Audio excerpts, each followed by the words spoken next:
Halo, perkenalkan nama saya Adista Feratantia, NIM saya 7211419192.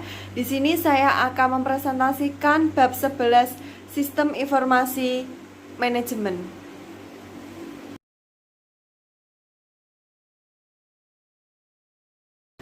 Bab ke-11, Sistem Pendukung Pengambilan Keputusan.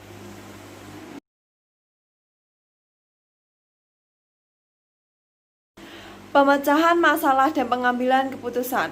Pemecahan masalah terdiri atas respon terhadap hal yang berjalan dengan baik, serta menghadapi hal yang berjalan dengan buruk dengan cara mengidentifikasi masalah. Pembuatan keputusan. Tindakan memilih ini antara berbagai alternatif solusi pemecah masalah.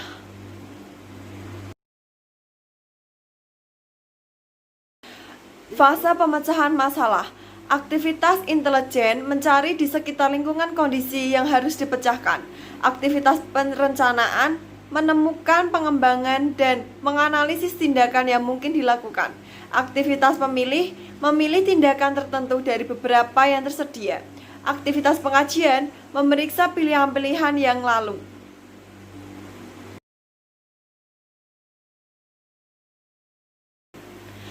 Kerangka pikiran pemecahan masalah. Suatu sistem yang mengidentifikasi elemen-elemen penting yang harus ada serta aliran dana, informasi, dan keputusan yang menghubungkan elemen-elemen tersebut.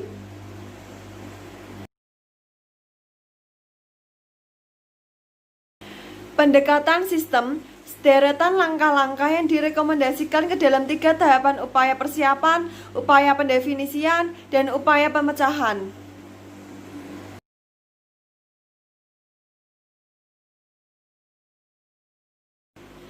Pentingnya cara pandang sistem.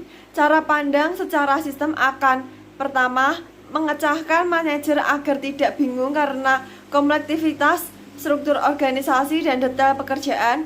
Yang kedua, menekankan pentingnya pemilikan tujuan yang baik. Yang ketiga, menekankan pentingnya semua bagian organisasi untuk bekerja sama. Yang keempat, mengangkat hubungan antara organisasi dengan lingkungannya. Yang kelima, menempatkan nilai tinggi pada informasi yang didapat dari input yang hanya dapat dicapai melalui sistem penutupan.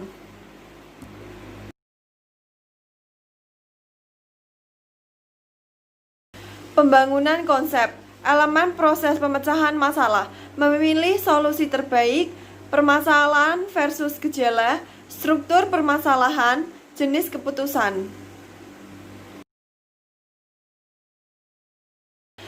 Pemodelan matematika. Model adalah abstrak dari suatu model memiliki suatu objek atas aktivitas yang disebut entitas. Jenis-jenis model yang pertama, model fisik merupakan gambaran 3 dimensi di entitasnya. Model naratif yang menggambarkan entitas dengan kata-kata yang terpacu atau tertulis. Model grafis menggambarkan entitas dengan abstraksi garis, simbol, dan bentuk. Model matematis, setiap rumus atau permasalahan matematis.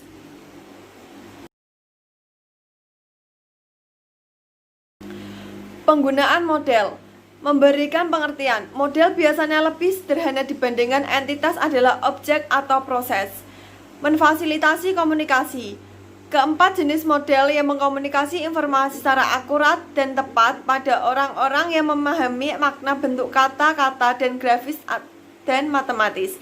Memprediksi masa depan.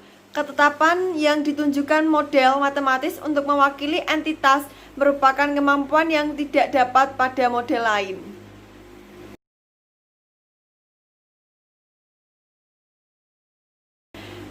Kelas model matematis. Yang pertama, model statis atau dinamis. Yang kedua, model probabilitas atau deterministik. Yang ketiga, model optimisasi atau model optimisasi. Yang keempat, model optimisasi atau model suboptimisasi.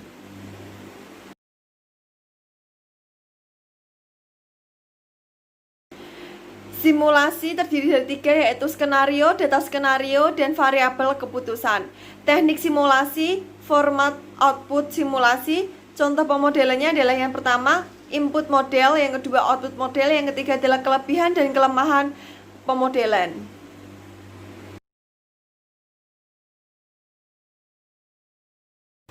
Pemodelan matematika menggunakan lembar kerja elektronik. Yang pertama, kapabilitas pemodelan statis, kapabilitas pemodelan dinamis, memainkan permainan, dan antarmuka model lembar kerja.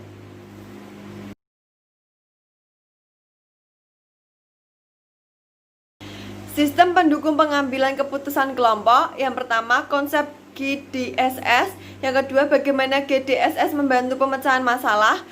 Letak lingkungan GDSS, ruang lingkup keputusan adalah tempat kelompok kecil orang yang bertemu langsung. Yang kedua, fasilitator adalah seorang yang bertugas utama adalah menjaga siklus di jalurnya. Yang ketiga, paralel adalah dua fitur GDSS yang unik.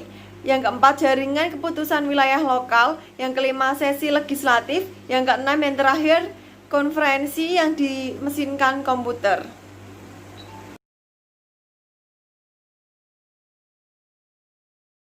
Sekian, terima kasih. Wassalamualaikum warahmatullahi wabarakatuh.